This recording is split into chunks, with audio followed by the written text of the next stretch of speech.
네, 안녕하세요. 범카TV 시청자 여러분, 범철입니다. 제가 오늘 소개시켜드릴 차량, 새롭게 풀체인지된 니로 하이브리드 차량입니다. 새롭게 풀체인지된 니로는 3세대 플랫폼을 적용하고, 그리고 하이브리드 시스템을 조금 더 손봤다고 해요. 그렇기 때문에 이 전기 모터의 의존도를 조금 더 높여서 연비적인 부분의 효율을 많이 높였다고 하는데, 지금부터 저와 함께 니로 한번 살펴보도록 할게요. 먼저 이렇게 디자인부터 보시면은 현대 기아차 그룹에는 거의 아쿠아리움이라고 불릴 정도로 이 수중생물을 닮은 친구들이 상당히 많아요. 메기, 고래, 거북이, 망둥어, 그리고 이 이전 세대의 니로 같은 경우는 붕어같이 생겼죠. 그래서 무슨 진짜 아이돌 그룹인가 새롭게 풀체인지 되면서 디자인이 상당히 멋있어졌어요. 일단 전면부를 한번 보시면은 기존에 좀 붕어, 망둥어 이런 게 좀 떠올랐던 그런 전면부보다는 확실히 좀 더 세련되고 이뻐졌다고 보실 수가 있겠어요. 이게 디자인 같은 경우는 좀 호불호가 좀 갈리는 그런 스타일이 있는데, 그래도 제가 보기에는 기존의 니로보다는 훨씬 더 낫지 않나. 자, 그리고 측면으로 넘어가시면, 측면 같은 경우에는 기존이랑 라인 자체는 크게 다를 바가 없어요. 이게 소형 SUV로 분류되지만 SUV라기보다는 좀 이 차체 자체가 낮기 때문에 기존에 그냥 RV로 표현하는 게 좀 더 낫지 않을까 싶고, 그리고 상위 등급이나 옵션을 추가하면 투톤의 컬러가 들어가요. 제가 이전에 모터쇼를 가서 그 모델을 봤었는데 투톤도 크게 나쁘지는 않으나, 어떻게 보면 조금 아우디 R8이나 랜드로버에 있는 그런 차들의 뭔가 좀 카피한 느낌도 있고, 그래서 개인적으로는 그냥 원톤 컬러로 가는 게 좀 더 무난하지 않을까. 후방 라이트로 가는 쪽에 구멍이 뚫려 있어요. 구멍이 뚫려 있기 때문에 이게 공기 저항이나 이런 거를 좀 다스리는 그런 역할을 하고 있는데, 효율이 얼마나 될지는 사실 모르겠고, 지금 휠 같은 경우는 지금 16인치가 적용돼 있어요. 이 차 같은 경우는 지금 기본 트렌디 트림 옵션을 정말로 담백하게 낸 그런 차량이기 때문에 16인치 휠이 적용돼 있는데, 휠 같은 경우는 16인치 그리고 18인치 이렇게 선택을 할 수 있어요. 꼭 이렇게 휠을 좀 하더라고요. 17인치가 안 되고 16인치 아니면 18인치 이렇게 좀 극단적으로 선택할 수 있게 만들었는데, 17인치 선택이 안 되는 게 조금 아쉽긴 하네요. 후면부 디자인이 굉장히 호불호가 좀 많이 갈릴 것 같아요. 특히 이 라이트 생김새랑 위치가 좀 저도 개인적으로는 좀 별로라고 생각하거든요. 그래서 전면이나 측면 같은 경우는 그래도 디자인적으로 괜찮다 이렇게 생각을 하는데, 후면부 디자인은 제 스타일은 아니에요. 그리고 추가적으로 이 방향지시등이 밑으로 달렸어요. 요즘 현대기아 차들 보면 이 방향지시등이 밑쪽에 달린 차들이 많은데, 그래도 이렇게 안전을 생각하면은 방향지시등은 좀 위쪽에 달리는 게 좋지 않을까. 만약에 트럭이라든가 큰 차들은 이 방향지시등이 너무 밑에 달려 있으면 거의 잘 안 보이거든요. 그래서 이렇게 왜 아래쪽으로 이렇게 방향지시등을 보냈는지는 저는 잘 모르겠어요. 자, 그리고 실내로 넘어오시면 상당히 깔끔하고 기아차들에서 많이 볼 수 있는 그런 디자인들이 많이 적용돼 있어요. 그리고 일단 시트 포지션이 가장 낮게 제가 앉았는데도 이 대시보드가 굉장히 낮거든요. 그래서 뭔가 이 개방감이 높고 내가 좀 위에서 좀 내려다 보인다, 좀 그런 느낌이 살짝은 드는 것 같아요. 스티어링 휠 같은 경우는 요즘 기아차들이 요 두께감을 좀 더 빵빵하게 이렇게 만드는 경향이 있어요. 그렇기 때문에 그립감도 좋고 디자인도 상당히 예뻐요. 이거 K8에서 본 그런 스티어링 휠 디자인이 살짝 비슷하게 그렇게 적용돼 있고, 드라이브 모드가 요 스티어링 휠 크랙션 밑에 달려있는 요 점이 좀 흥미로운 점 같고, 그리고 뒤에 패들 시프트가 있는데, 이 패들 시프트를 이용해서 이 하이브리드 차량이다 보니까 이 회생제동의 강도를 이렇게 조정할 수 있는 그런 역할을 하고 있네요. 조향 감각은 제가 찾아보지는 않았지만 지금 컬럼식이 적용된 것 같아요. 렉타입 같은 경우는 조금 상위 등급 차량들에 적용을 하다 보니까 컬럼식이 적용되어 있는 것 같고, 좋게 말해서는 되게 부드럽고, 그냥 얘기해서는 굉장히 낭창낭창하다. 지금 이렇게 왔다 갔다 유격이 있을 정도로 엄청나게 가벼운 스티어링 휠을 갖고 있고, 기아 자동차가 현대 자동차보다 스티어링 휠 조향 감각 이걸 좀 더 단단하게 이렇게 조정하는 경우들이 많은데, 이 니로 하이브리드 같은 경우는 그런 느낌이 거의 없어요. 이렇게 심하게 이질감이 느껴지진 않는데, 그래도 스티어링 휠 자체가 굉장히 낭창낭창하다. 그리고 계기판 같은 경우도 이게 거의 트렌디 트림의 기본형이다 보니까 요즘 현대 기아 자동차에서 흔히 쓰는 이 가장 기본 이 디지털 계기판이 적용돼 있어요. 이 계기판 같은 경우는 그래도 속도나 이 RPM을 숫자로 이렇게 딱딱 표시해 주거든요. 그래서 뭐 시인성적인 부분에 그게 나쁘지 않고, 옆으로 넘어가시면 10.25인치 디스플레이 화면이 있어요. 이것도 옵션으로 들어간 건데, 만약에 아예 깡통으로 구매를 하면 8인치가 들어가거든요. 10.25 정도는 기본으로 넣어주는 게 좋지 않을까. 그리고 이 계기판과 이 디스플레이 화면이 이어지는 게 이렇게 쭉 떨어지게 돼 있어요. 그리고 이 대시보드까지 이어져서 저 끝으로 갈수록 쭉 이렇게 작아지는 그런 구조를 갖고 있어서, 뭔가 이 운전석 쪽이 좀 더 부각되어 있는 그런 이미지를 갖고 있고, 뭔가 좀 보조석에 앉으면 좀 소외되는 느낌을 가질 수도 있지 않을까. 계속 디스플레이 화면 이야기를 해보자면, 나타내는 정보도 굉장히 깔끔하고 반응도 굉장히 좋죠. 요즘 나오는 차들이 근데 뭐 수입차나 국산차나 거의 다 뭐 다 터치도 지원하고 반응도 빠릿빠릿하기 때문에 그런 점들은 뭐 크게 장점이 될 것 같진 않으나, 그래도 이 현대기아 차에 들어가는 이 내비게이션은 그래도 정말로 괜찮은 편이다. 자, 그리고 공조장치 보면 이 터치 방식인데, 이 공조장치와 미디어 쪽을 이게 번갈아 가면서 사용할 수 있어요. 최근에 기아 자동차에 많이 적용되어 있는 그런 디자인인데, 굉장히 보기에 깔끔하고 그리고 정렬을 잘 해놨거든요. 근데 만약에 운전하면서 조작하기에는 좀 직관성이 좀 부족하지 않나? 그리고 아래쪽에 커다란 수납 공간이 존재하고, 차량 같은 경우는 지금 시동 버튼이 이 앞쪽에 달려있고, 블랙 칼리그로시가 상당히 많이 적용되어 있네요. 그리고 기어 레버 같은 경우는 요즘 뭐 기아차에서는 다이얼식을 많이 적용하죠.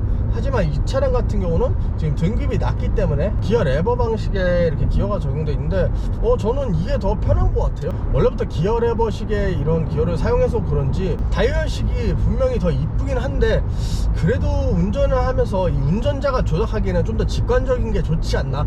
그래서 이렇게 기어 레버 방식이 괜찮은 것 같은데, 일단 뭐 근데 너무 디자인이 너무 좀 단순한 디자인을 갖고 있지 않나? 이 점은 좀 아쉬운 것 같고, 밑에 컵홀더가 있는데 컵홀더를 가변식으로 조정할 수 있어요. 이렇게 뭐 폈다가 접었다가 해서 뭐 두 개를 다 사용할 수 있고, 두 개를 다 제거해서 여기 굉장히 넓은 수납 공간으로 사용할 수 있는 점, 그 점은 굉장히 장점인 것 같아요. 자, 그리고 시트로 넘어오시면 시트가 형상이 좀 독특하게 돼 있어요. 독특한 형상의 시트가 적용되어 있는데, 착장감 같은 경우는 뭐 기본적으로 이 정도 급에 들어간 차 치고는 나쁘지 않다고 생각하는데, 한 가지 단점이 이 등받이 있는 쪽이 너무 좀 이렇게 됐어요. 이게 굉장히 바른 자세라고 하죠. 이렇게 허리를 굉장히 꼿꼿하게 펴는 자세, 이 자세가 될 수밖에 없어요. 그래서 자세 교정에 좀 타고난 그런 시트다. 그리고 뒷좌석을 볼 텐데, 뒷좌석은 제 키 179 기준으로 앞좌석을 세팅했을 때 무릎 공간 같은 경우는 주먹 1개 반 정도의 공간이 나와요. 그렇기 때문에 뭐 넉넉하다고는 할 수 없지만 그래도 무난한 수준의 이렇게 무릎 공간을 가지고 있다. 그리고 헤드룸 같은 경우는 주먹 1개가 이렇게 세워서 들어갈 정도의 헤드룸을 갖고 있기 때문에 헤드룸 같은 경우도 상당히 넉넉하다. 그리고 가장 기본 트림에 옵션도 거의 없다 보니까 뒷좌석에 뭐 따로 뭐 열선이라든가 송풍구라든가 뭐 이런 것들은 전혀 안 들어가 있는, 그냥 뒷좌석은 앉아서 이용만 할 수 있는 그런 공간을 갖고 있네요. 마지막으로 트렁크 같은 경우는 수동 트렁크가 달려 있어요. 수동 트렁크가 달려 있고, 딱 열었을 때 용량은 451리터로 그렇게 막 엄청나게 넉넉한 그런 공간은 아니에요. 그렇지만 2열 폴딩 기능을 사용하면 뭐 뒷좌석 공간도 상당히 넓기 때문에 뭐 커다란 짐도 실을 수 있는데, 그렇지만 만약에 차박을 하기에는 막 그렇게 넉넉한 그런 공간은 아니다 라고 보시면 될 것 같네요. 자, 이제 주행으로 넘어가 볼 텐데, 이 차량 같은 경우는 1.6리터 가솔린 엔진, 그리고 하이브리드 전용 6단 DCT가 적용이 돼 있어요. 뭐 출력은 105마력 그리고 15토크 이 정도의 뭐 크게 강한 힘은 아닌데, 여기에 뭐 32kW짜리 전기 모터가 힘을 보태주기 때문에 출력이 한 140마력대 정도 나와요. 이전에 제가 리뷰했던 아반떼 CN7 하이브리드랑 완전히 동일한 파워트레인이라고 보시면 되는데, 제가 이 차량을 지하 7층에서 차량을 픽업을 해서 이렇게 올라오는데, 보통 이렇게 지하에서 올라올 때 이렇게 차가 뱅글뱅글 돌면서 올라오잖아요. 그러면 출력이 좀 필요하기 때문에 이게 엔진이 살아나는 경우가 많거든요. 근데 이 니로 하이브리드 같은 경우는 지상까지 올라오는 동안 뭐 한 번도 살아나지 않고 이렇게 올라올 수 있어서, 그래서 이 전기 모터를 사용할 수 있는 영역을 조금 늘리지 않았나? 제가 지금 서울을 빠져나와서 남양주 쪽으로 이렇게 가고 있는데 굉장히 지금 차량이 정체가 심한 그런 길이에요. 가다서다 일반적인 내연기관차, 뭐 가솔린차 같은 경우에는 이렇게 굉장히 정체 구간에 가면 연비가 상당히 많이 떨어지잖아요. 연비가 진짜 극악으로 치솟는데, 아무래도 하이브리드 차량은 이 막히는 시내에서 이점이 있다 보니까 지금 평균 연비가 19km라는 진짜 놀라운 그런 연비를 보여주고 있어요. 일단 내가 시내 주행이 상당히 많다 하시는 분들에게는 이 하이브리드가 확실히 이점이 있는 것 같아요. 자, 그리고 승차감은 상당히 좀 부드러운 느낌을 갖고 있고, 물론 뭐 이 차가 16인치 휠타이어를 장착하고 있기 때문에 좀 더 그 점이 부각되는 것 같고, 노면 소음은 살짝 올라오는 편이에요. 가격대가 이 차가 옵션을 넣으면 상당히 비싸게 나왔지만 거의 3,800만원 가량 나왔죠. 상당히 비싸게 나왔는데, 아무래도 급이 소형 SUV다 보니까 그렇게 방음적인 측면에서는 크게 신경을 쓰지 않은 듯한 그런 느낌을 보여주고 있어요. 자, 이제 좀 막히는 길을 빠져나와서 한 지금 70km, 80km 이 정도 속도로 지금 달리고 있는데, 확실히 이 차가 아까 말씀드렸다시피 방음적인 부분은 크게 신경을 안 쓴 것 같아요. 이 속도가 올라가면서 이 풍절음도 많이 들리고, 뭐 바닥에서 들려오는 소음, 그리고 밖에서 들려오는 소리까지, 이런 부분들에서 봤을 때는 확실히 이 차가 뭐 급은 무시 못한다 그런 느낌을 갖고 있고, 그리고 지금 승차감은 진짜 상당히 부드러워요. 상당히 부드럽기 때문에 이 차량을 타고 뭐 장거리를 가거나 아니면 뭐 여러 사람이 타서 이동하기에도 승차감적인 부분에서는 막 부족하거나 막 그렇게 느껴질 것 같지는 않고, 그리고 연비적인 부분은 아까 일반적인 거의 막히는 시내 구간에서 한 19km 정도 나왔어요. 지금도 뭐 화면으로 보면 그렇게 뭐 차량들이 막 없거나 텅텅 빈 도로는 아니지만, 그래도 한 지금 한 80km, 70에서 80km 정도로 계속 이렇게 주행을 하고 있는데, 지금 평균 연비는 계속 지금 19km예요. 19.1, 19 이렇게 왔다 갔다 하는데, 그래서 뭐 이 정도 주행에서는 크게 뭐 연비 차이가 그렇기 때문에 뭐 도심에서나 아니면 뭐 그냥 일반적인 국도를 달리는 데서는 연비적인 차이가 뭐 크게 느껴지진 않아요. 오히려 이렇게 거의 발컨이라고 하죠. 발을 살짝 올렸다 뗐다 이렇게 반복하면 연비가 오히려 조금씩 더 오르는 그런 점들을 많이 보여주고 있네요. 일단 뭐 잠깐 쉬었다가 이 차량의 운동 성능을 한번 테스트 한번 해보도록 하겠습니다. 자, 이제 기아의 니로 하이브리드 차량 주행 성능 테스트를 살짝 해보기 위해서 이렇게 와인딩 코스로 왔는데, 먼저 알아두셔야 할 점이, 이 차량 같은 경우는 이렇게 막 운동 성능이 뛰어나서 굉장히 펀드라이빙 이런 거에 뭐 적합한 차량은 아니라고 보여져요. 말 그대로 이 하이브리드의 장점을 살려서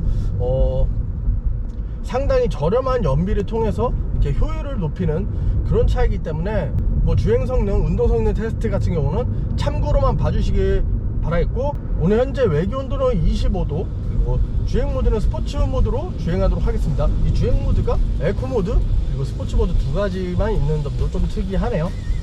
자, 일단 스포츠 모드로 변경하니까 이 굉장히 엔진의 반응이 활성화되어 있죠. 이 전기 모터 그리고 이 1.6L 자연흡기 엔진이 굉장히 활성화돼서 이렇게 돌아가는데, 가속 성능 같은 경우는 크게 좋지 못해요. 지금 풀 가속을 하고 있는데도 이 차량이 좀 출력적인 부분은 상당히 약하다. 그리고 아반떼 하이브리드, GS7 하이브리드와 거의 같은 파워트레인이 갖고 있는데도 이 차량의 공차 중량이 한 100kg 정도 무겁죠. 그렇기 때문에 이 가속감, 치고 나가는 느낌이 그렇게 썩 훌륭하지는 않네요. 그리고 이렇게 일단 코너로 들어가면은 차체가 롤이 상당히 심해요. 롤이 상당히 심하기 때문에 이렇게 급격하게 조향을 했을 때 이 불안감이 상당히 심하고 차가 굉장히 뒤뚱뒤뚱 거려요. 자, 그리고 어이구, 이게 하체가 버티는 느낌이 일단 이 3세대 플랫폼이 적용된 기아자동차, 뭐 현대자동차도 마찬가지죠. 운동 성능이, 하체 세팅이 조금 더 탄탄하게 변해가지고 그래도 좀 이런 주행에서 좀 안정감을 많이 주는 그런 모습이었는데, 니로 하이브리드 같은 경우는 좀 그런 모습 진짜 좀 떨어지는 것 같아요. 그래서 이렇게 좀 과격하게 주행하기에는 상당히 위험한 그런 느낌이고, 브레이크 성능 같은 경우는 그냥 무난하네요. 그리고 그래도 버티는 느낌이 제법 괜찮다고 보여지는데, 지금 뒤에 박스가 있어서 굉장히 좀 저소리가 거슬리실 수도 있어요. 버티는 느낌이 나쁘지는 않다고 보여주는데, 그리고 나서 속도계를 딱 보니까 속도가 별로 안 빠르네. 시커널. 와, 타이어가 비명을 지르고,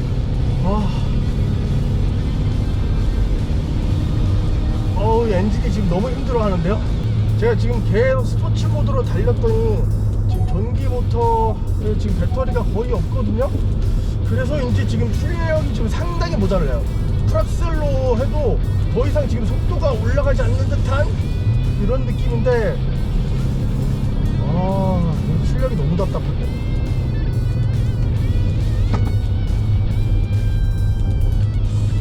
코더를 지금 세게 이렇게 돌리면 그래도 휠베이스가 짧은 탓에 뒷바퀴가 따라오는 느낌이 그렇게 엄청 나쁘지는 않아요. 이게 막판에 들어서는 이 배터리 사용량이 워낙 많다 보니까 배터리가 거의 끝나고 얘는 이제 다시 충전하기 바쁘죠. 그렇다 보니까 이 엔진 출력이 생각보다 굉장히 떨어져요. 그렇기 때문에 조금 언덕이 심한 곳에서 지금 제가 올라오는데 속도가 일정 속도 한 80에서 90에서 완전 풀악셀을 밟아도 속도가 더 이상 올라오지가 않거든요. 엔진은 지금 미친듯이 날뛰는데 지금 이 주행 화면으로 보시면 아실 거예요. 이 속도가 더 이상 올라가지가 않네요. 세 자리 수로는 거의 변경이 되지가 않아요. 와. 그리고 아까 말씀드렸다시피 이 스티어링 휠 감각이 스포츠 모드로 했다고 하더라도 굉장히 낭창낭창해서 이렇게 주행하기에는 좀 무서운 느낌이 상당히 많이 드는데, 그래도 속도가 그렇게 높진 않아서 막 차가 막 날아가지는 않네. 진짜로 출력이 너무 모자라요.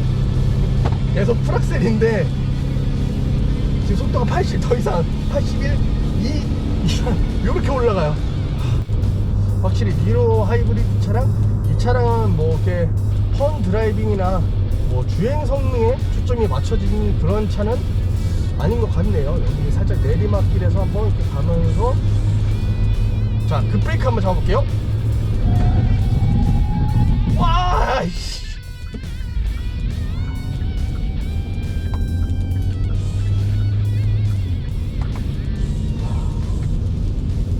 지금 내리막길에서 속도가 막 그렇게 빠르지 않았거든요. 근데 이렇게 급브레이크를 풀로 확 잡아봤는데, 제가 작년부터 리뷰를 시작해서 여기서 그래도 꽤 많은 차들을 여기서 잡아 돌렸죠. 그리고 2급의 차도 상당히 많았어요. 근데 그 중에서도 제가 제일 불안하게 여겼던 탑이 셀토스예요. 셀토스 1.6 터보에다가 전륜구도 모델. 그 차량 같은 경우는 밸런스도 생각보다 좋지 않고, 일단 브레이크를 잡았을 때 굉장히 털리고 차량이 막 뒤틀리고 이런 꼬꾸러지고 막 이런 현상들이 다 갖고 있어서 그 차량이 정말로 최악이지 않을까 라고 뽑았는데, 오늘 그 수위가 바뀐 것 같아요.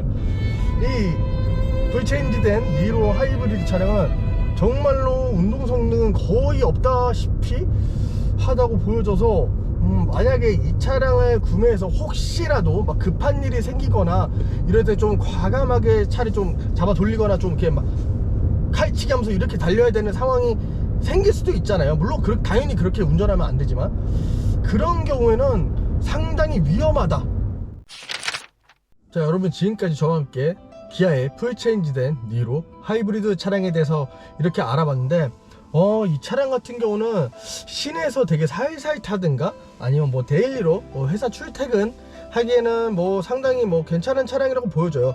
제가 오늘 하루 종일 일반적인 시내 주행도 하고 국도도 주행하고 좀 고속 주행도 살짝 해보고, 그리고 와인딩 코스 가서 좀 차량을 좀 격하게 좀 돌려보기로 했는데, 지금까지 평균 연비가 19.2가 나오거든요.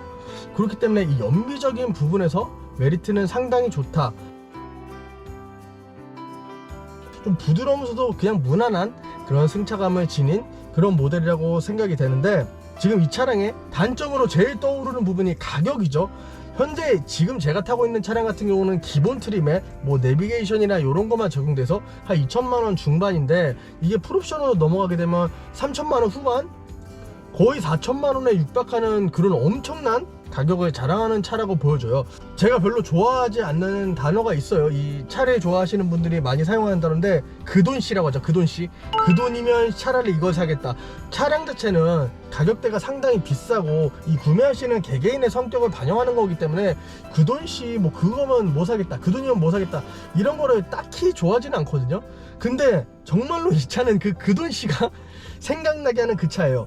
제가 추천드리는 트림은 거의 이 트렌디나 바로 윗등급에다가 굉장히 옵션을 심플하게 넣어서 타시는 걸 추천드리고, 만약에 그게 아니다 싶은 분들은 차라리 이거보다 한 등급 위인 스포티지 가솔린 차량 있잖아요.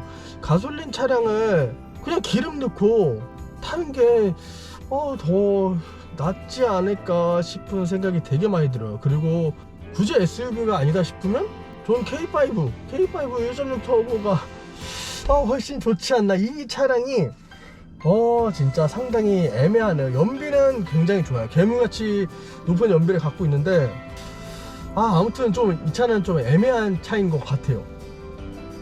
지금까지 시청해주신 여러분 대단히 감사하고, 다음에 더 재밌는 차량, 좋은 차량, 그리고 좋은 영상으로 돌아오게 될 테니까 구독, 좋아요, 알림 설정 많이 눌러주시기 바랍니다. 아무튼 이 니로 하이브리드는 너무 애매하고 진짜 그더지.